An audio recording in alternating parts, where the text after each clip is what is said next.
আমি কি ইচ্ছা করে লবণ বেশি দিছি? মা রাগ করতেছো কেন? তুমি তো সবসময় আমার কাজে খুদ ধরো। নিজে একটাবার রান্না করে দেখো না কেমন লাগে। আমি তো তোমার এমনি করছি, এমন করে রাগ করলে হবে নি। রাগ করবো না তো কি করবো? এত রাগ করতেছো কেন বউ? সারাটা জীবন আমার কাজ করে মরা লাগলো। বিয়ের আগে তো কত স্বপ্ন দেখাইছিল, আর এখন আমার কাজ করে মরতে হইতেছে। কান ধরছি, সরি বউ। বউয়ের সামনে কান ধরে মাপসা হইতেছে আধিক্ষেতা। আমাদের যুগে আমরা তোর বাপের সামনে মুখ উঁচু করে কোনোদিন কথা কইতে পারি নাই, এমনি ঘুমটা নিয়ে থাকা লাগছে। আপনি সবসময় আপনার ছেলে পক্ষ নিয়ে কথা বলেন, আমার কি কোনো অধিকার নাই? আমি কি কিছু বলতে পারি না আপনার ছেলেকে? যত সব প্রেম করে বিয়ে করেছে তো তাই এত যন্ত্রণা। আগেই বলছিলাম প্রেম করে বিয়ে করো না, প্রেমের বিয়ে সুখের হয় না।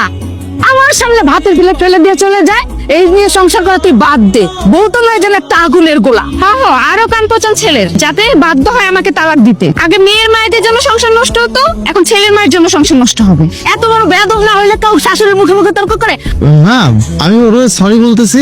নতুন বিয়া তো, আস্তে আস্তে সব ঠিক হয়ে যাবে। সবকিছু শেষ হওয়ার পরে আবার ঠিক হবে। সংসার তো লাটে উঠতেছে, যে হারে জিনিসপত্র ভাঙতিছে, বেতনের অর্ধেক টাকায় তো শেষ হয়ে যাবে জিনিসপত্র কিনতে কিনতে। এম্মা করি মায়ের সাথে আরো তাল দে তুই। এই শোনো না, কি কইতেছিস তোমারে? এম্মা করি আসো কেন? রাগ করো না দাও প্লিজ। আমি তো সবসময় তোমার পাশে আছি, তাই না? পাশে আছো তাই না? তুমি সবসময় আমার রাগকে হাসি ঠাট্টা করে নিয়ে দাও। আরে না, তোমার রাগ দেখতে তো আমার ভালো লাগে, এই জন্য আর একটু তোমার রাগাই। আরে আম্মা করলে হবে নি, আমি কি আর কইলাম? এই শোনো, সারাদিন কামলার মতো খাড়ে, এখন আসো পিরিত দেখাইতে। যাও, আমার এখন মুড নাই, চোখের সামনে থেকে যাও। রাগ করো না, কি হয়েছে কর? এখনো রাগ ভাঙে নাই। রাগ ভাঙবে কিভাবে? সারাদিন কামলার মতো খাটি আমি। বাসায় তো আমি একাই মেয়ে মানুষ না, আরো 2টা মেয়ে মানুষ আছে। তোমার বোন তো একটা কাজও করে না। আমি বাসায় আসার পর তো তোমার মা অবসরেই চলে গেছে। আমি কি রোবট? আমাকে কি রোবট মনে হয়? আমি কি মানুষ না?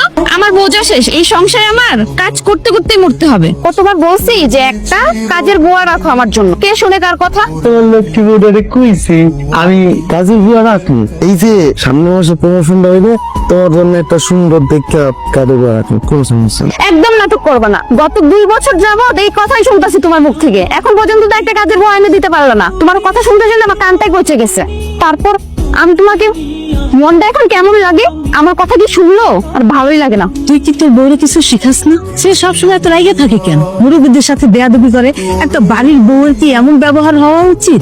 তুই বল এটা। পাড়া প্রতিবেশী প্রতিদিন আসে, বাড়িতে এসে ঝগড়া দেখে। এইসব ঝগড়া দেখলে মানুষ কি বলবে? এই জন্য আমি ওর ভাইরে ডাকছি, ওরে নিয়ে যাক, যাই ওর বাবার বাড়িতে কয়দিন থেকে আসুক, ওর বাপ মা ওরে বুঝাক। আরে কয়েকদিন হলো বাড়িতে আইছে, এখন যদি আবার পাঠাই মানুষ কি মনে করবে?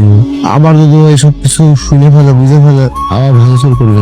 তোমার বউ তো হচ্ছে রাগের রাজকন্যা, আর তুমি হচ্ছে রোমান্সের রাজা। অন্য কেউ হইলে ওই বউরে বাসর ঘরে ধাক্কা দিয়ে বাইক করে দিত। আরে মা, তুমি কি যে কইতেছো? বোঝো না কে, রাগের মধ্যে একটু মিষ্টি আছে। আর আমার তো রাগিনী পছন্দ, এই জন্য আর কি আমি কিছু মনে করি না। তোমার একটু মানে নিলেই হয়। তোদের এইসব দেহে পানে দেখলে মনটায় চায় অরে না তোর বাড়ির থেকে বাইর করে, না পারি কিছু কইতে, না পারি সইতে।